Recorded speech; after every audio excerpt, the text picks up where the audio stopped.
a little catch up and start with West Ham and the replay and tickets going well. Yeah, it's going really, really well. I've got to be honest, we totally surpassed what I expected. The numbers going to the London Stadium were over 2,000 last night, which is fantastic. And it's great that the town fans are, following the team in good numbers. And I thought obviously there's a bit of interest because it's the first time we've played in that stadium as well. So hopefully we can accommodate everybody. We've been allocated just over 3,000.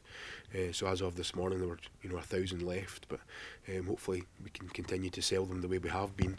So it's been a busy couple of days in the ticket office between that, and the Blackburn tickets are obviously selling well too, ahead of tomorrow's league encounter. With the 3,000, is that set in stone? Yeah, I spoke to West Ham last night, funnily enough, and asked them about that, whether there was any scope for increasing it.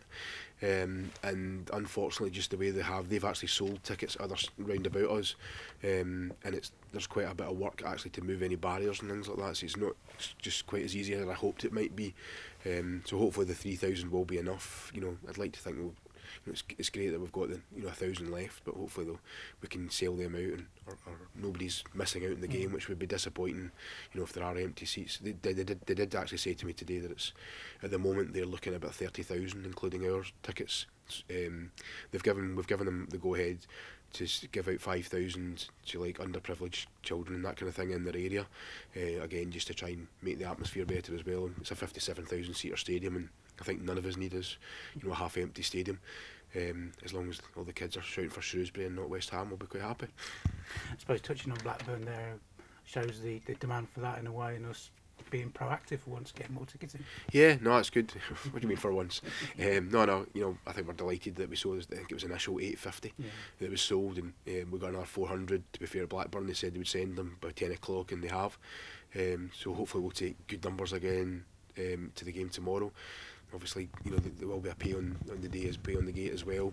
Additionally, I think there's a small increase in cost, but the ticket office have been busy this morning, whether it's West Ham tickets or Blackburn tickets. So I think people have come along because we've obviously announced that we've had the extra 400, and hopefully we've been a bit more proactive in actually telling people what we've got, what our sales are at, and that we are getting more in, so people are aware. And anybody who wants to go to Blackburn and buy a ticket in advance can do that, or alternatively they can just turn up tomorrow at the stadium.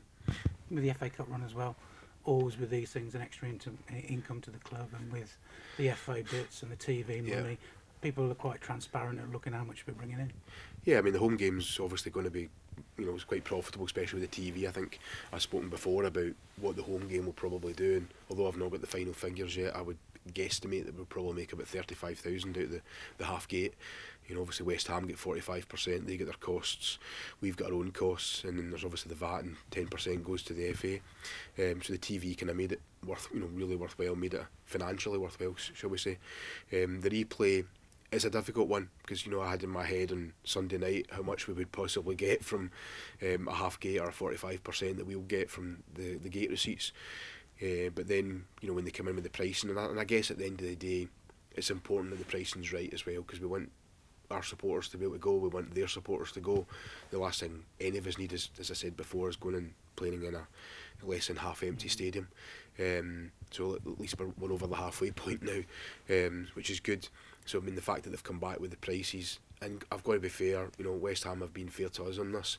Their season ticket holders were only given 2 days to have the reduced price child ticket, whereas obviously ours are right the way through, which was good. And hopefully the fact that over 2,000 have been sold, that the pricing's been good. But then from a financial point of view, let's not be honest, let's be totally transparent, it's not going to make us a lot of money now. If the 5,000 tickets that they've given away free, and between all the tickets being at £10 and £1, it's you take off the VAT off that as well. There's not much going to be left. But listen, it's a great occasion for us. It's the most important thing is it's an extra game that we weren't intending for. So if we get anything out of it, it's a bonus.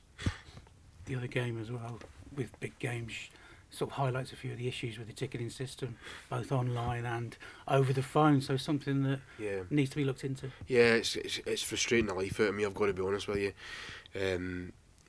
Whatever it is, it causes, it just seems to be one thing after another, and it's a constant battle to try and get the ticketing right, if I'm honest. And we all spend up far too much time try to fix problems and finding out problems, and you know what, it just creates a negative vibe from the supporters, which I get. At the end of the day, there's been a number of supporters have contacted me about it. You know, we're as frustrated as the supporters. We just want people to come along or be able to buy them online from the system. It shouldn't be rocket science. They should be able to do it, buy it online or come and buy the ticket and then walk away with the ticket. But you know, honestly, I share the frustration. It's frustrating for us because at the end of the day, it's the staff here that probably get it a bit in the neck, and it's. But we need to try and resolve these issues and try and move forward. You know, we're in a long-term contract with Ticketmaster, which was signed before I got here, for 5 years. We have to try and work through these issues and try and ensure it's better going forward. We've also had some issues which hasn't really helped. Probably our busiest time of the year with everything going on. Tom, who was ticket office supervisor, he's left. He handed his notice in, and I think, you know, just generally it was just a lot of headaches that he was getting in the ticket office. It is quite a hard one. So at the moment we're looking to try and strengthen that area. We've also had people sick. You know, there's a lot of sickness going through the club just now, including myself, as you can probably hear. But you know, and it doesn't help if you get 1 or 2 people call in sick, then it creates a pressure on the ticket office. But we've been trying to get the likes of Sib in the club shop, Sue in the finance, Jane the club secretary. Everybody's been trying to chip in to try and help. And if I could find my way around the Ticketmaster system, I might even help myself. Is it a case then of looking at Ticketmaster and talking to them and working out how we can actually sort of fix problems? To be honest with you, I must have a conversation with Ticketmaster probably every week, and you know, and I guess that, you know, they are keen to try and resolve issues. But the issue we've also got is that Ticketmaster are a huge company, and no offence to our club, but you know, whilst they do, and we've got a person who looks after us, and specifically, it's difficult sometimes, you know, because of their resource as well. If you know, if every other club's having problems like that, then it's, you know, they're going to prioritise others. Excuse me a wee sec. Is that a case then of just sort of like looking at the calendar and a big circle in the future of like when Ticketmaster deals up, and then seeing what we can do? I mean, I've worked with, you know, other ticketing companies, and I never had the problems I've had, and whether that's operator or whether that's the system, you know, I've had a look at the system, and you know, my personal opinion, it's quite complicated for what it should be, and I think we overcomplicate it sometimes. We've got to work with Ticketmaster. I think Ticketmaster, anytime, they've always been very approachable and very understanding, and they do try and resolve our problems, but it just gets frustrating when it's one problem after another. So it's almost like firefighting every week. And then when you've got a busy time like this, when we've got so many games coming up, so many cup competitions, and in such a short window to, for example, to sell West Ham tickets, we just need the system to operate as it should, and unfortunately it hasn't met the requirements that we would hope it would. I mean, one of the things that we've always stressed to supporters is log on to your account before a big game, just check everything's right, check your details. So I guess that's one thing that can be done. Yeah, no, definitely. You know, that's the beauty in the system if it's working okay. But you know, log into your account, just check everything, and it's like the loyalty points. You know, it's people get frustrated when they have to stand at a window and give all their details, but the whole point in that is to give loyalty points. So when we then did have West Ham at home here, you know, the loyalty points kicked in, and that was the benefit. And although it can be quite frustrating sometimes, you know, if we were to be successful, you know, somehow get through against West Ham away, and go to the next round or go to future rounds, then it's really important we gather the data and we know who's been at what game. Check a trade trophy as well. Carrying on in that, another win on Wednesday night puts us into the next round as well. So another competition that's ticking along. Yeah, good draw last night as well. I've got to be honest with you. Home draw is what we looked for. I think we were all a bit concerned about Yeovil away. And poor Fleetwood have got a bit of a journey down there on a Tuesday night. But no, you know, Oldham, you know, Richie Wellens coming back here again, or Leicester under 21s. We know it's going to be a hard game. These games are all so close now. You just have to look at the games we've had, you know, whether it's Port Vale, Walsall, the recent ones, and the other night there against Blackpool. There's not been much in it. But you know, it's a competition that Paul and the team are very keen to progress in, where they can, and obviously we've given ourselves a chance now by, you know, being at home is a big advantage. Obviously, hopefully to us, because our home record's so good. And you know, that's a tie we look forward to. It's just unfortunate it's dislocated the Charlton League game, which again we found out about this last week that from the EFL that if one, either ourselves or Charlton, were successful in the Checkatrade, then the Checkatrade would take priority, which, you know, again, I did give my own thoughts. I just can't believe it. It's disappointing, especially Charlton fans or people, our own fans who are travelling. The FA cancelled the game a week. The FA announced the squad for the original game in November. Then announced an England squad a week before the tie, so they'd no time. We'd a week's notice to give people the game was off in November. We then rearrange it for January, when we have, and now it's off again. Which is, Charlton sold 150 tickets, I believe, as well. So, we're back to looking for another date, but maybe that's just because of the success of the team. Maybe we should be delighted that we're having such success that these games are getting dislocated, and it's not because of the pitch or anything like that. It's purely because we're progressing in cup competitions. So every cloud's got a silver lining, I guess.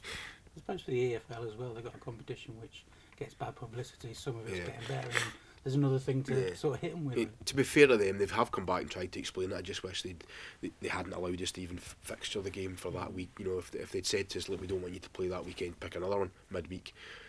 Because if one of you get to the checker trade, but I think we didn't get a lot of notice to work this out, and then there was a risk of, do we just cancel it now and leave it last week? But we thought, we'll take the hit, and Charlton obviously did their end of the bargain by losing in penalties, whereas we didn't. So listen, it's unfortunate. It's not great, and sometimes you feel for the supporters and those that are travelling that suddenly the game's off again. At the end of the day, we will have a fixture here that day, but it won't be against Charlton, so it really affects the Charlton fans more than anything else. But I had one Charlton fan who'd emailed me last night, and I've tried to explain it, and it's partly to do with other clubs in the competition and when they can play the following round, because there is a possibility that they might want to make the semi-finals almost immediate within the next couple of weeks to do with television as well. So at the end of the day, I'm sure the EFL, there are reasons why. It's just unfortunate that we didn't know this until last week, that the checker trade took priority over a league fixture. In hindsight, if we'd known that, we probably wouldn't have arranged it for that midweek. And more games as well. I mean, is there a financial implication to this as well, of more money coming into the club? For the cup competitions, yeah, absolutely. The longer you can get into the cup competitions, the longer you can stay in them financially, it's better. The checker trade is obviously a bit of prize money now, so it's it's becoming worthwhile. The games, you're losing money every game, from the attendance. Although we had 1,400 here on Wednesday night against Blackpool, but at the end of the day, there's we're 2 games from Wembley now, and that's the way we need to look at it. There's an opportunity if we can win 2 more games to be actually in the play a final at Wembley, which I think would be another great occasion for the club, and another trip to London for the supporters. Talking about that, transfer window open, 2 players in, Max and Luke, so again, that's still ticking over in the background. January's a great month for everything else that's going on, but there's this, I spoke to the manager this morning, Paul, and I had a chat about things ongoing just now. There was stuff going on as well. There's been things happening this week as well, but it's not been as busy number wise as this January last year, but thank goodness, because it was almost every day. But but that is still ticking on. There's still things going on behind the scenes. As I say, Paul and I had a good chat this morning about where we're at with a couple of targets that he's got. So we'll keep progressing that, and it's pretty much a non-stop month for us, especially with all these cup matches and obviously Blackburn Rovers in the league as well. Finally as well, so you can clear your throat. Safe standing, meetings going on behind the scenes and standing positive. Yeah, we had another positive meeting with the Safety Advisory Group on Wednesday. Supporters Parliament were representative as well. And it's I think it's going really well, if I'm honest. We were just waiting on Fairco confirming their approximate installation when obviously the date would be for them to be ready to install. And then the difficulty we've then got is, because we've got all these games moved, is when we can find 10 days or 2 weeks that they can actually install it when we've not got a home game, which is going to be the next problem. But hey ho, that's just what happens, I guess, when you're successful in the cup. But from a point of view of the safe standing legislation, and the building warrant's been approved, which is positive from building standards, and the council they actually issued with a draft safety certificate with the amendment to it, which we all gave comment on, and we're not far away from, I believe, well, hopefully we're not far away from being able to finalise and have everything ready, all the certification in place, and then it's just a case of finding out when we can do it and get it installed.